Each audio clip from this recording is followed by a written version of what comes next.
now and press the bell icon. Never miss an update. بیان ہوتا ہے کہ آیت بہت بڑے عالم دین جو تھے مقدس اردبیلی، ان کے بارے میں جو ہے وہ ایک عالم دین ہی بیان کرتے ہیں کہ میں جب نجف میں تھا اور نجف میں صحن ہی میں میرا اجرا ہوتا تھا تو میں نے رات کے ٹائم پر دیکھا کہ کوئی اندر داخل آیا ہے، اور اس داخل اندر آتے ہی اس زمانے میں حرم بند ہوتا تھا، حرم کا دروازہ جو ہے وہ اچانک سے خود کھل گیا اور پھر اندر کا دروازہ کھلا تو میں بھی نیچے اترا. میں نے جا کر غور سے جب دیکھا تو وہ کوئی اور نہیں مقدس اردبیلی تھے، اور انہوں نے جو ہے وہ کوئی ایسے جیسے مولا متقیان سے کلام کیا، اور اس کے بعد جو ہے وہ وہاں سے پلٹے اور پھر وہ کوفہ کی طرف روانہ ہو گئے. میں بھی ان کے پیچھے پیچھے چلتا گیا اور وہ مسجد کوفہ میں گئے، اور پھر وہ ایک مقام پہ اندر جو ہے دیکھا کہ کہیں پھر کسی سے کلام کیا ہے، پھر کوئی گفتگو کی ہے. میں نہیں دیکھ پایا باقی کس سے وہ گفتگو کر رہے تھے. پھر جب واپس آئے تو واپس آتے ہوئے رستے میں جو ہے وہ میں اپنے اوپر قابو نہیں پایا. مجھے یا تو صدا میری نکل گئی یا کھانسی مجھے آئی، کچھ آئی جس سے وہ مجھے پہچان گئے. اور پھر جب میں نے ان کو کہ انہوں نے مجھ سے پوچھا کہ تم کیا کر رہے؟ میں سب ماجرا دیکھ رہا تھا، آپ نے کیا گفتگو کی اور کس سے گفتگو کی؟ تو انہوں نے کہا کہ شرط پر کہ جب تک میں زندہ ہوں قید حیات میں ہوں تم اس بات کو کسی کو نہیں بتاؤ گے. تو انہوں نے کہا ٹھیک ہے. تو انہوں نے بتایا کہ میں اکثر مجھے جب کوئی مشکل ہوتی ہے علمی کوئی سوال آتا ہے یا کوئی اس طرح، تو میں مولا متقیان کی خدمت میں جاتا ہوں اور ان سے اپنے سوال کو پیش کرتا ہوں، اور مولا جو ہے وہ میری مشکل کو حل کر دیتے ہیں، مجھے جواب دیتے ہیں. آج جب میں ایک مشکل کا سوال پوچھنا تھا علمی، تو جب میں ان کی خدمت میں گیا تو انہوں نے کہا آج ہمارا فرزند یعنی آخری امام جو ہے وہ مسجد کوفہ میں ہے، آپ وہاں جائیں اور ان سے جو ہے وہ سوال پوچھیں. تو میں وہاں گیا تھا، میں نے ان سے سوال کیا. تو اب یہ ہے کہ خود سید ابن طاووس بھی اپنے فرزند سے کہتے ہیں، اور بہت بڑے علماء بھی بیان کرتے ہیں کہ دیکھیں امام سے جو ہے وہ زیارت، امام سے ملاقات جو ہے وہ جائز ہے اور متوقع ہے، لیکن ہر کوئی نہیں کر سکتا. مصلحت ہے اور خدا بہتر جانتا ہے. ہم امام سے ایک گروہ ہوگا جس کی امام سے ملاقات بھی ہوئی ہوگی، اور لیکن ہم امام کو پہچانے نہیں ہوں گے. جب امام ظہور فرمائیں گے تو ہم کہیں گے کہ ہاں ہم نے ان کو دیکھا تھا. اس کی وجہ یہ ہے کہ جب تک امام خود نہیں چاہتے ہم ان کو نہیں پہچان سکتے. ہو سکتا ہے ہمارے اطراف میں کہیں ہماری زندگی میں مشکلات میں ہم پھنسے ہوں اور امام ہماری خدمت میں آئے ہوں.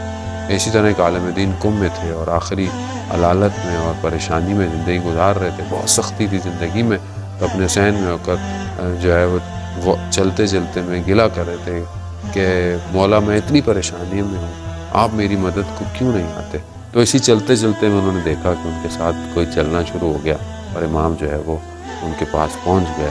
اور امام نے کہا کہ ہم فلانی جگہ پر تم مشکل میں پھنسے تھے، ہم نے تمہیں بچایا. فلانی جگہ پر تمہیں ایک مشکل آئی، وہاں پر ہم نے تمہیں بچایا. فلانی جگہ پر جب انہوں نے کہا کہ ایک ایک جگہ انہوں نے مجھے بتائی، اور یقیناً وہ وہی جگہ تھی جہاں میں ہلاکت میں تھا، اگر مجھے کوئی نہ بچاتا تو میں نہ بچتا. تو پھر امام نے کہا کہ تم نے کیسے کہا کہ ہم تمہاری مشکل میں تمہاری مدد نہیں کرتے؟ ضروری نہیں ہے کہ تم ہمیں اس وقت پہچانو.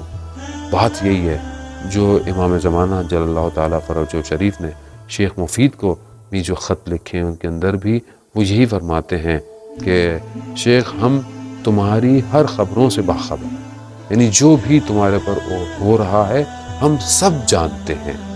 ہمارے علم کا احاطہ ہر چیز کے اوپر ہے.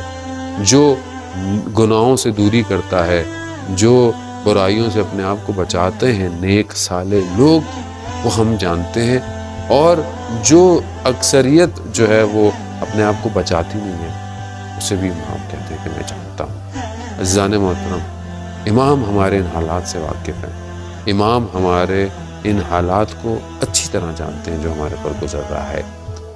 ہم کیا دے رہے ہیں امام کو، ہم سے کیا چیز امام کی خدمت میں پہنچ رہی ہے. یہ ضروری ہے کہ ہمارے وجود سے کوئی خیر جا رہی ہے، ہم اچھا کام کر رہے ہیں جو مولا تک پہنچ رہا ہے. تا امام شیخ مفید کو ایک اور لیٹر کے اندر بھی یہ لکھتے ہیں کہ جو تم خدا سے راز و ناز اور مناجات پڑھتے ہو خدا کی بارگاہ میں، ہم اس کو بھی سنتے ہیں، ہم اس کو بھی جانتے ہیں۔ عزیزان محترم، آئیے ان ایام میں ہم اپنے مولا سے قرب حاصل کریں، خدا کی بارگاہ میں جائیں، دعائیں پڑھیں، مناجات پڑھیں، اپنے امام سے متصل ہوں، خدا کو آخری امام کا واسطہ دیں، اور دیکھیں کہ اس دور میں جہاں کہ انسانیت مشکل کے اندر ہے، پریشانی کے اندر ہے، میں کیا کر سکتا ہوں، میں کس طرح اپنے وجود سے کار خیر دوسروں تک پہنچا سکتا ہوں، چاہے وہ فائنینشلی ہو، چاہے وہ مورلی ہو، چاہے وہ کوئی اور طریقہ ہو۔